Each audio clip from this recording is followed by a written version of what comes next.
kon tëgguñu ko voté wuñu ko supporté wuñu ko lan moo tax mais liñ ciy def nii foog sénégalais yi xoolaat bu baax a baax importance su acte bu ñu posé nii mais lan moo gënoon yomb ak luñ ñu dajloo yëpp ci biir Sénégal on a vu des choses ñu ñu rey yëpp xam nañu leen te chaque jour ñu jàkkaarloog seeni xar kanam ci suñuy bureau pour bañ leen fàtte te fàttewuñ leen de te métit baa ngi fi de ni ñu koy séddoog njaboot gi lan moo gënoon yomb rek ñuy jël nguur gi avec les mêmes personnes et les mêmes moyens yi ñu defee woon loolu ñu commencé teg seen kaw mais vous imaginez que régime ñëw ñun ñii ñu ñëw pour rek lu ñu neex bëgg a faagaagal opposition bi ñu def ñoom lu ñu doon def ay bakkan rot ci ñuy bàyyi ba mandat bi di waaj a jeex ñu xam ne lii jeex na ba pare ñu daw assemblée parce que ñoo fay majoritaire ne non bon on est majoritaire nañu couvrir nañu voté amnistie suñu bopp ñeneen ñëwaat reyaat amaat majorité amnistie waat seen bopp vous pensez que ñun mën nañoo évoluer ci autant d'insécurité liées à des querelles politiques de calculs politiciens et de volonté de se perpétuer au pouvoir di ko def ay sénégalais nag 81 moor yi ñuy wax ni yëpp ban doomu beneen réew moo ci wàcc liggéey ay sénégalais lañ ay doomu jàmbur lañ ay papay jàmbur lañ ay magu jàmbur lañ ñu bëgg a am un trou noir dans l'histoire du pays où des gens ont été là am responsabilité lii xew-xew ñu ne non au nom de je ne sais quel pacte et de quelle sécurité morale ou juridique gars yi raxas seen bopp ba seen wicc ne dem leen tout doit être passé par perte de profit j'ai dit que mënuñu woon nekk di naan Caaroy 44 di réclamer justice te mu xew il y a 80 ans ñi leen reyoon rey leen ci condition ñu leen rey ñu ne na leer 80 ans après j'étais pas là hein. J'ai que 45 ans j'étais pas là mais maa fi nekk ne na loolu leer léegi au même moment li xew barke Dembo Ndiaye y compris en février 2024 ma ne non gars yi voté nañ pour setal seen bopp léegi kenn mënatul xool dara on ne cherche pas à savoir loolu c'est pas de responsabilité de sécurité parce que ce serait un précédent mais mortifère en termes de joute politique yi nu ñu war a dénouer au Sénégal il faut que nit ñi nangu ñu nekk ci nguur gi que nekk ci nguur taxul nga moom réew dañu laa dénk ñeneen ñi nga xamante ñoom nga doon jonganteel gañe leen dañu am wàll ci réew mi am di wax seen xalaat ci réew mi tant que ñu ngi ko teg ci teggin ak ci yar saagawuñu kenn tuumaaluñu kenn sosaluñu kenn mais dara waru leen ci fekk parce que woroo alal la divergence diversité la diversité richesse la moo tax la loi du sax projet de loi c'est une proposition de loi député yi am droit nag dugal nañu ko jaar na ci procédure législative bu mu war a jaar voté nañ ko dañuy jàpp ne ñun sénégalais yëpp a ko voté ñun ñëpp a ko voté c'est notre loi à tous bés buñ ko promulgué bokk na ci loi yoo xamante ne waat naa ne dañ koy appliquer maintenant incidence bi kan moo def lan loolu ay enquête ñoo koy déterminer ay juge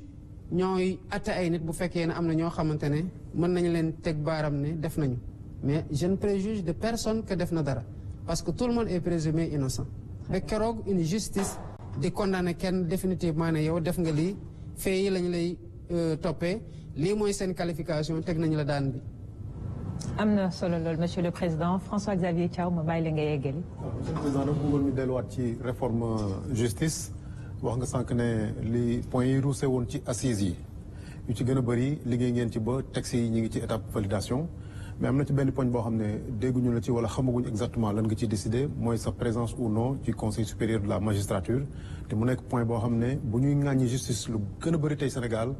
xëy na ñu bëri foofu la ñuy sukkandiku di wax ne président dafa nekk foofu moo tax am na influence ci justice bi tey lan nga décider après réflexion wala après avis yi nga xam ne jot nga ci d'une part et d'autre part. D'abord yaakaar naa ne sénégalais bi ñëwee ba tey ku xool xam nga ne justice nu mu doon doxeetul noonu fii mandat de dépôt yi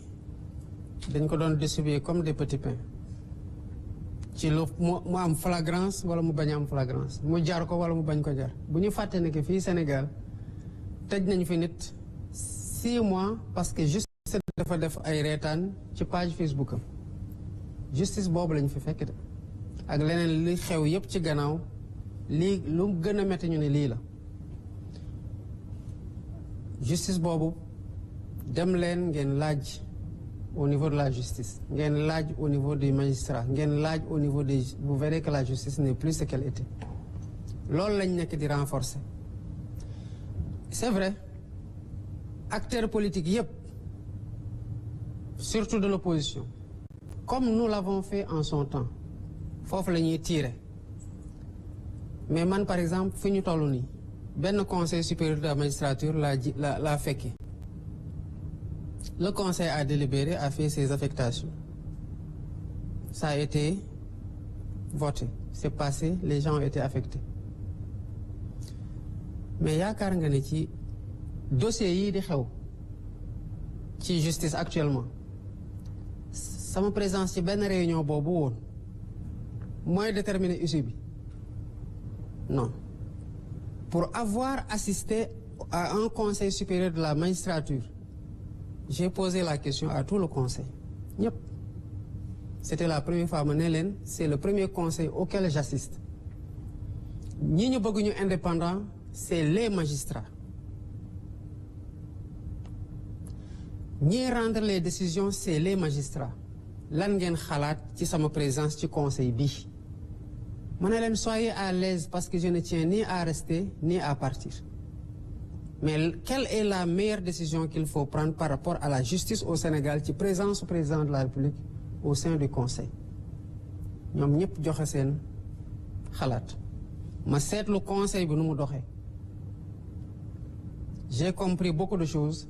que j'avais pas compris parce que mosuma woon teew ci Conseil supérieur de la magistrature. Les magistrats sont revenus, ils ont fait un plaidoyer ci seen Assemblée générale Union des magistrats.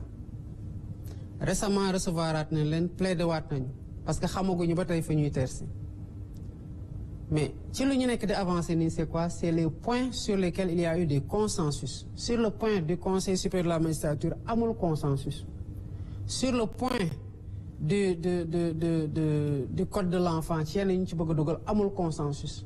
ak yeneen yoo xamante ne amul ci consensus. Mais n'empêche le comité a travaillé dans le sens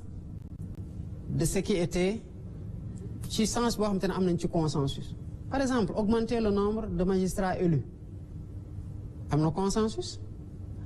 Am secrétariat permanent du conseil am na consensus. Pour fexe ba magistrats yi décider ci seen carrière collègue yi xam carrière ñu ñuy décider ñan lañu am na consensus. ci naka la ñuy élire mais les gens sont en train de travailler sur ça parce que mënuñu figer sur ma personne kese. Je partirai un jour, quelqu'un d'autre viendra. Mais ci li ma gis tant que amul consensus sur cette question ak ni ma jàngatee li ma conseil bi ma teewee ak ni ma gisee mbir yi di doxee foofu ce n'est pas le moment pour que le président parte du conseil.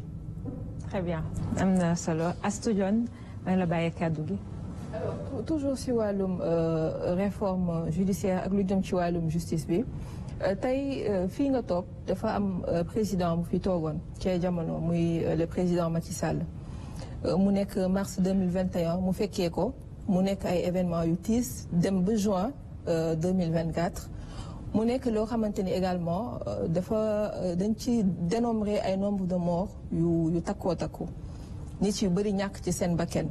am ci également ñoo xamante ni gaañu nañ ci ñii perdre nañ seen ay biens mais boobu moom mi ngi woon ci bopp réew mi comme tey ni nga nekkee ci bopp réew mi amoon nga jugement ci jamono jooju en tant qu'opposant aujourd'hui nga xamante ni ci nga gën a jege li nga xam ni moom moo di c'est-à-dire yaa ngi ci intimité pouvoir xam nga lan mooy jiit xam nga lan la war a def si jamono ji nga xamante ni réew mi ngi yëngu à sa place à l'époque jan xeetu décision nga doon jël surtout ci wàllum justice boo nekkoon ci place am si jamono ji nga xamante ni dëkk bi yëngu woon na ba tey ñu voté loi boo xamante ni daanaka dafay delluwaat ci loolu nga xam ni ça a touché toute la mémoire collective. mais su ma nekkoon ci place am dëkk bi du yëngu parce que duma ut faagaagal kenn koo xam ne mu ngi dox pour jël nguur damay jàpp ne bu jëlee nguur askan wi ko bëgg a jox nguur. J'organise la compétition d'une façon loyale et transparente sénégalais yi tànn ku leen neex malgré lu ñu def yëpp. mais jógeewul foofu rek baal ma président dafa jógee depuis mars 2021. mars 2021 loolu du woon contexte politique mais plutôt l'actuel premier ministre qui a été accusé. mais c'est justement ça mais accusation yooyu mooy li may wax c'était pour faagaagal adversaire politique parce que ñëpp xamoon nañu accusation yooyu comment elles étaient ñëpp xamoon nañu ko. d'ailleurs sénégalais yi bañoon ci d'accord moo tax ñu génnoon yaakaar nga ne sénégalais yi bu ñu amoon conviction que culpabilité bi c'est établi dinañ génn di xeex ba li xew-xew non parce que dafa amoon justement commencé wul foofu dañu faagaagal opposant faagaagalaat opposant song benn opposant am luñ ko tuumal ku ci nekk dafa am lu ñu la chargé sénégalais yi jóg li xew-xew bu doon man maa nekkoon place am justement loolu du xew te nekk ci intimité pouvoir moo tax ma xam ne en fait man sama bopp def maa doy ci jàngat man sama gëm-gëm mooy yàlla mooy joxe nguur pas ay pexe nit nag sabablu moom nit kuy ut foog nga sabablu yàlla ñu mu yónni sax dañoo lott ci joxe message am te mu seetaan leen mais nguur yàllaa koy joxe te dama la ci yokkal wax la ne nag gis nga bu la ko dee jox boo bëggee di nga ko nekk boo bëggul di nga ko nekk man loolu mooy sama conviction profonde spirituellement parlant à partir de ce moment faagaagal nit pour tere ko mu jot ci nguur amul sax njëriñ ni sens ci man parce que bu dee yàlla dogal na ko day am te mënoo def dara ba mu bañ a am te malgré li nit ñi def yépp mais li yàlla namoon am na ñi bëggoon togg tax ñu fitnaal ñëpp rey désacraliser tout déprotéger tout ñu nekk dans une situation où des éléments en gourdin défilent aux côtés des forces de l'ordre qui sont censées assurer l'ordre ñu di leen xool ñii yor ay fusil à pompe di tirer ci ay kii ñii yor ay kalachnikov yor ay numéro 9 ak yu kenn xamul loolu yëpp xew fi loolu yëpp xew na fi mais malgré tout est-ce que ñi doon def yooyu yëpp demuñu bi sénégalais yi bu leen sénégalais yi bëggatu leen yóbbu nañu leen donc loolu yëpp yi xewoon avant lu mu doon ñàkk la ñu bàyyi sénégalais yi ñu tànn sachant que sénégalais yi sax mënuñoo tànn lu génn ci volonté wu yàlla moo tax ma ne la bu doon man du ma nekk ci période émeute am na maa ngi ci intimité nguur ñu ngi en temps de paix j'ai la majorité à l'Assemblée je peux faire passer ce que je veux en termes de réforme tant que le camp de Pastef mi nekk majoritaire moom mooy soutenir mais malgré tout man maa def ay termes de référence ne kaay leen ñu waxtaanee lépp ci système politique bi yépp ban organe moo koy tëgg naka la ñuy voter lan mooy nekk ci code électoral bi lan mooy nekk ci leneen ak leneen ak leneen le statut de l'opposition et de son chef tout naka la ñuy constituer parti politique yi je n'ai pas de sujet tabou sur la question et mieux je dis aux autres bu dee dafa am lu ñu war a waxtaanee te xalaatuma ko ci terme de référence yi yokk leen ko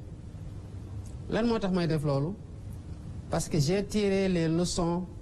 de man li ma fekke xam ne jàmm loo ko jëndee ni nga dem uti jiwaat ko xam ne que développement mënul am dans un environnement de tension et d'instabilité nekk ci intimité nguur am responsabilité wu assurer la sérénité la sécurité la stabilité et la paix sociale justement loolu moo tax may woote dialogue en temps de paix je l'ai encore dit balaa dara di xew les dialogues ne doivent pas servir à corriger des choses qu'on aurait pu anticiper en termes de conflit parce que après tout le mal est déjà fait ñi gaañu dootuñ ñëwaat ñi dagg seen loxo dootuñ ñëwaat ñi ci ñàkk seen liggéey parce que fu ñu doon liggéey dafa yàqu dootuñ ñëwaat mën na am dootuñu amaat seen liggéey et cetera et cetera et cetera donc je ne peux pas tëb rek dugg dans un environnement de tension de restauration de l'ordre public ne lii laa doon def non avec des si mais on peut refaire tout le monde hein. Mais je préfère me mettre dans un si qui ne crée pas cette situation de tensionnelle et rester dans un si qui garantisse la paix, la sécurité et une compétition saine et loyale entre les acteurs où le peuple choisit librement ses dirigeants, ñu respecte son choix xaar beneen échéance. Très bien, Monsieur le Président. Pour clore chapitre bi damay jox Maïmouna Ndour Faye mu poser dernière question bi. Merci beaucoup, Monsieur le Président. Da nga ñëw toog rek nga def assise de la justice pour mettre en exergue